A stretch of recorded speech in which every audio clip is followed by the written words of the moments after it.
मुतशय्या रास्ते का सफर रात के परछाओं ने गिरा भर दी थी और गाड़ी का मुनहदम रोशनी में अपनी रोशनी का ताप देने में नाकाम रह रहा था। चांद की रोशनी भी एक थीली की तरह अफवाहनी कारों में चमक रही थी।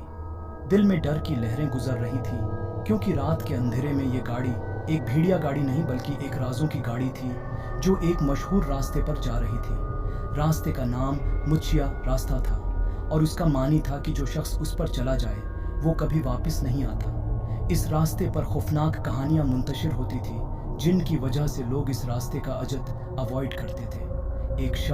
एक जवान शख्स ने अपनी गाड़ी को इस रास्ते पर चलाया।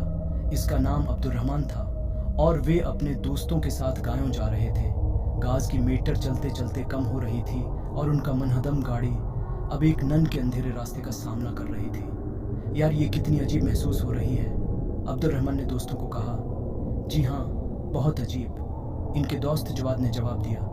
रास्ते पर उनको कोई दूसरा गाड़ी नजर नहीं आ रहा था, सिर्फ वहीं के दरख्तों की सांसों की आवाज़ें उनके कानों में आ रही थी। यहाँ की होशियारी के बगैर हमें एक हाथ लग गया है, अब्दुर्रहमान ने कहा जब वो अचानक अपनी गाड़ी को रोकने की कोशिश की। गाड़ी ने रखकर कुछ देर के लिए तुनाब खींचा, फिर चलने लगी। एक पुरानी छोटी खातूनी का बच्चा रास्ते के करीब आ गया, जिसने गाड़ी के शीशे पर पटक किया और अपने खील के कुछ पैसे मांगना शुरू किया। यहाँ सुनसान रास्ते पर छोटे बच्चे कैसे हैं? जवाद ने चौंक कर पूछा। यहाँ का रास्ता बहुत मशहूर है और कुछ लोग इस रास्ते पर फंस जाते हैं और वापस नहीं आते, छोटे बच्चे ने मुस्कुरा के जवाब दिया। दोस्तों ने उसको छोड़ दिया और आगे बढ़ गए। उनका सफर जारी था और रास्ते की सांसों की आवाज़ों ने उनका दिल बहलाया। 12 बजे के करीब जब रास्ते पर बेतौक़ुफ़ अंधेरा था, एक अजीब चीज़ नजर आई। एक खचकरी गाड़ी का नूर उनकी तरफ आ रहा था, जिसका रंग काला था और उस पर एक नन का पर्दा भी लटका हुआ था। गाड़ी का नुज़ाइदा हैरन उनकी तरफ मुड़ रहा था, जिसके बालों में सफ़ेद बालों की बोटें लपटी हुई थी। ये कौन है? अब्दुर्रहमान ने दोस्तों से पूछा। मुझे नहीं मालूम, मगर ये बहुत अजीब लग रहा है, जवाद ने जवाब दिया। गाड़ी का नुज़ाइदा हैरन उनके सामने आकर खड़ा हो गया और अपने सफ़ेद हाथों के साथ पर्दे को उठाया। इस नन की कारों पर काला रंग का खून लगा हुआ था, जो अभी तक तरतीब से गिरता हुआ दिखाई दे रहा था। अब्दुर्रहमान का दिल धड़कने लगा और वो गाड़ी को जोर से और कंट्रोल करते हुए निकालने की कोशिश करने लगे, मगर गाड़ी ने उनकी कोशिश को नाकाम बना दिया। ये क्या हो रहा है?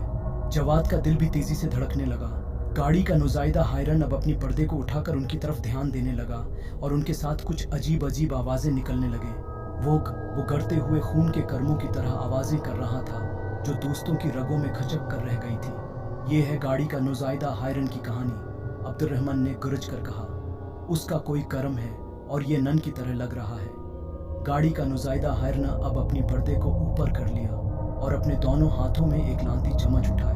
वो चम्मच खून की पौई की तरह नजर आ रहा था और उसके साथ साथ वो नन की तरह गड़ते हुए खून के कर्मों को अपने मनहा में डालने लगा। ये क्या हो रहा है? जवाद गरज कर पूछा। ये वाकई बहुत डरावने लग रहा है, अब्दुर्रहमान ने कहा। गाड़ी का नुज़ाइदा हैरन अब अपने चम्मच से खून के कर्मों को अपने मनहा में डाल रहा था और उनकी आंखों से खून की कतरें बह रही थीं। जवाद ने अपने दोस्त को पकड़कर कहा, चलो यहाँ से दौड़ो।